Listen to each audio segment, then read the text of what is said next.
বাঙালির পায়ের তলায় সর্ষে, এই কথাটি কে বলেছিল সেটা আমার ঠিক জানা নেই, তবে কথাটি যে একদম ভুল নয় সেটা কিন্তু একদম সত্যি কথা। ঠিক আমরা বাঙালিরা যখন তখন যেখানে খুশি প্ল্যান করেই বেরিয়ে পড়তে পারি নিজ খেয়ালে। আর আমাদের বাঙালিদের সবথেকে প্রিয় জায়গা দীপুদা, মানে দীঘা, পুরী, দার্জিলিং। কিভাবে তোমরা কলকাতা থেকে পুরী আসবে খুব কম খরচে এবং এসি স্লিপার ভলভো বাসে কিভাবে আসবে? আমাদেরও প্ল্যানটা হঠাৎ করেই হয়েছে, তো কিভাবে আসবো সেটা চিন্তা করছিলাম। তারপরে আমি রেড বাস অ্যাপ সার্চ করছিলাম, সেখানে দেখলাম বেশ ভালো ভালো বাস আছে শ্যামলী পরিবহনের, যেখানে টিকিটের ক্রসটাও কিন্তু অনেকটাই কম। হ্যাঁ, সব কিছু জানাবো, কি ব্যাপার না বিস্তারিত সব জানাবো এই ভিডিওতেই। শুধু তোমাদের দায়িত্ব ভিডিওটা দেখতে থাকো, কারণ এই ভিডিওটা যদি দেখো তাহলে কিন্তু তোমাদের যখন তখন পুরী প্ল্যান করে চলে আসতে কোনো রকম অসুবিধা হবে না। এবং অবশ্যই এই ভিডিওটা সম্পূর্ণ শুধুমাত্র আরও একবার বলছি তোমাদের জন্যই করা, তাই ভিডিওটা একদম শেষ পর্যন্ত দেখো। আর হ্যাঁ, চ্যানেলটা যারা এখনো পর্যন্ত সাবস্ক্রাইব করোনি অবশ্যই করে দেবে।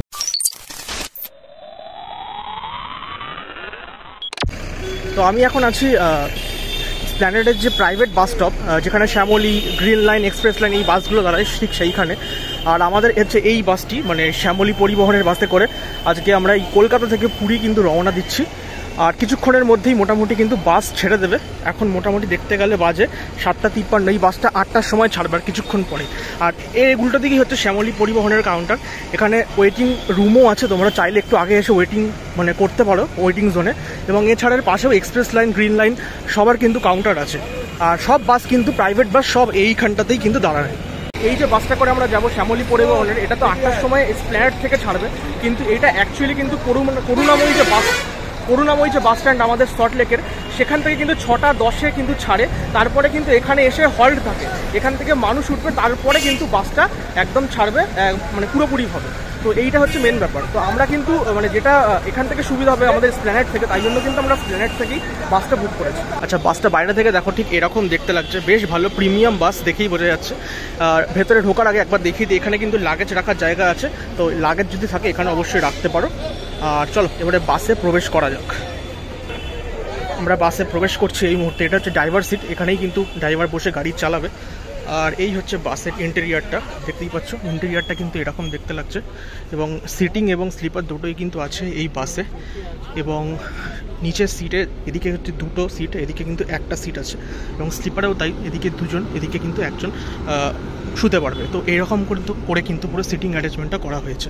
এই সিটগুলো কিন্তু প্রত্যেকটি পুশ ব্যাক সিট, তোমাদের ইচ্ছা মতো কিন্তু করে নিতে পারবে। এবং ব্ল্যাঙ্কেট দিয়েছে একটা, যদি অতিরিক্ত ঠান্ডা লাগে সেখানে তোমরা ব্ল্যাঙ্কেট ইউজ করতে পারো। এছাড়া এখানে ফুটরেস্টের জায়গা আছে, ফুটরেস্টের যথেষ্ট এটা কিন্তু চওড়া, মানে গ্যাপ আছে, বেশ খোলামেলা বসতে অসুবিধা হচ্ছে না। আর এদিকে তোমাদের চার্জিং পয়েন্ট আছে, তো অসুবিধা নেই, চার্জ তোমরা অবশ্যই ল্যাপটপ বা ফোন দিতে পারো।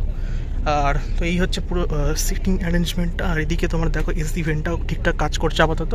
আর এদিকে একটা রিডিং লাইটও আছে, যেটা আপাতত আমাদের দিকেরটা খারাপ আছে যেটা দেখতে পাচ্ছি। তো এই হচ্ছে পুরো ব্যাপারটা। ভাড়া সম্বন্ধে একটু বলে দিই। প্রথমত আমরা কিন্তু বাস বুক করেছি রেড বাস অ্যাপ থেকে, সেখান থেকে আমাদের ভাড়া পড়েছে সিটিংয়ে এই বাসে 660 টাকা, যেটা কিন্তু আপ ডাউন করতে থাকে, এটা একটু চেক করে নেবে অবশ্যই। আর জিএসটি 690 টাকা মতো পড়েছে এক একজনের। আর স্পেশালি কিন্তু শ্যামলী পরিবহনের এক মতো প্রিমিয়াম কোয়ালিটির বাস এত কম দামে সচরাচর পাওয়া যায় না, লাখটা ভালো ছিল বলে আমরা কিন্তু পেয়ে গেছি। আর তোমরা অবশ্যই কিন্তু সেটা চেক করে নেবে। আর অফলাইনে যদি কাটতে চাও সেখানেও কাটতে পারো, যদি টিকিট থাকে পেয়ে যাবে টিকিট, তবে অবশ্যই সেটা কিন্তু তোমাদের পছন্দ মতো সিট তোমরা পাবে না।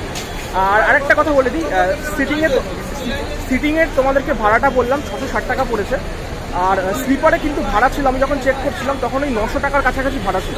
তো এগুলো কিন্তু আবারও বলছি আপ ডাউন করে, তো এটা একবার চেক করে নেবে। যথাসময়ে আমাদের বাস ছেড়ে দিল প্ল্যানেট বাস স্টপ থেকে। এখন আমরা কলকাতার রাজপথ ধরে এগিয়ে চলেছি দ্বিতীয় হুগলি সেতু ব্রিজের দিকে। আর কলকাতার এই মুহূর্তের ওয়েদারটা বেশ ভালো ছিল। বাস ছাড়ার সাথে সাথেই কিন্তু এখানে একটা 500 ml জলের বোতলও কিন্তু দেওয়া হলো শ্যামলী থেকে। আর এটা কিন্তু অবশ্যই এই টিকিটের মধ্যেই। আমরা এখন ক্রস করছি দ্বিতীয় হুগলি সেতু ব্রিজ। আর দ্বিতীয় হুগলি সেতু ব্রিজ ক্রস করে আমাদের বাস কিন্তু এগিয়ে চলেছে কলকাতা শহরকে বিদায় জানিয়ে। এখন এরপরে সোজা গিয়ে দাঁড়াবে কিন্তু ওই কোলাঘাটের আশেপাশে কোথাও একটা জায়গায় কিন্তু দাঁড়াবে। সবটাই তোমাদের সাথে কিন্তু শেয়ার করব। যদি এই দ্বিতীয় হুগলি সেতু ব্রিজ থেকে বাইরের কলকাতা শহরটা দেখতে কিন্তু সন্ধ্যেবেলায় খুব সুন্দর লাগছে।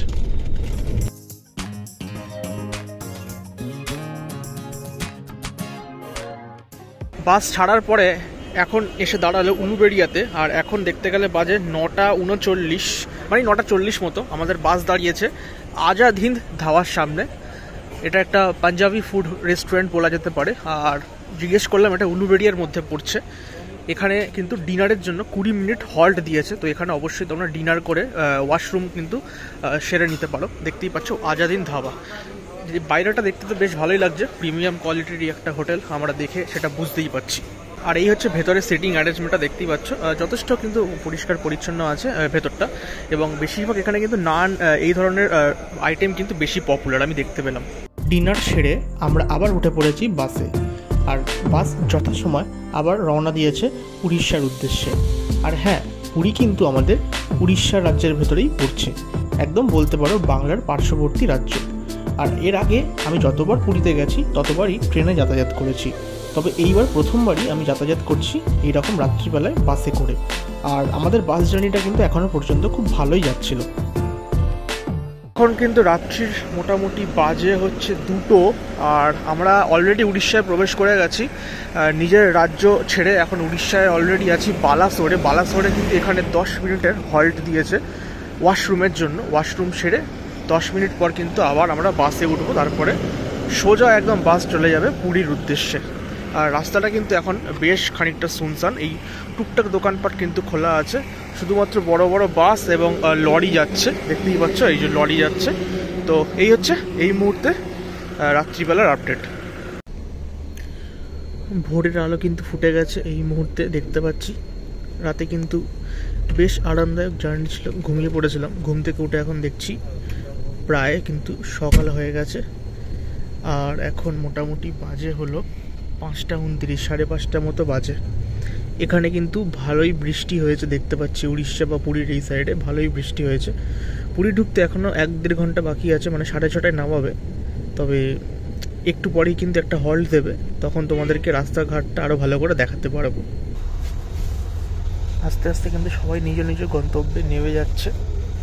ঠিক 5:40 নাগাদ আমাদের এই যাত্রার তৃতীয় হল্ট এবং অন্তিম হল্ট দেওয়া হয়েছিল ঠিক 10 মিনিটের জন্য। এবং যাদের যাদের ওয়াশরুমের প্রয়োজন ছিল তারা সেরে নিতে পারে এই হল্টেই। আর তোমরা যে কোনো বাসই পুরী আসো না কেন, তোমাদের টোটাল 3টে হল্টই দেওয়া হয়ে থাকবে। আর আমরা যেখানে এই মুহূর্তে আছি সেখান থেকে পুরীর দূরত্ব ধরে নাও 20 থেকে 25 কিলোমিটারের মধ্যেই। এরপরে আমাদের বাস একদম গিয়ে দাঁড়াবে পুরীর বাস স্ট্যান্ডে। জাস্ট এখন একটু আগেই কিন্তু বাস থেকে নামলাম এই মুহূর্তে। তবে মোটামুটি 6:30টায় ঢোকানোর কথা ছিল, একটু লেট করেছে, মানে আধ ঘন্টা লেট করেছে। 7টা নাগাদ ঢুকিয়েছে আমাদের পুরী যে মেন বাস স্টপ, যেটাকে মাসির বাড়ি বলা হয় গুন্ডিচা, সেখানে।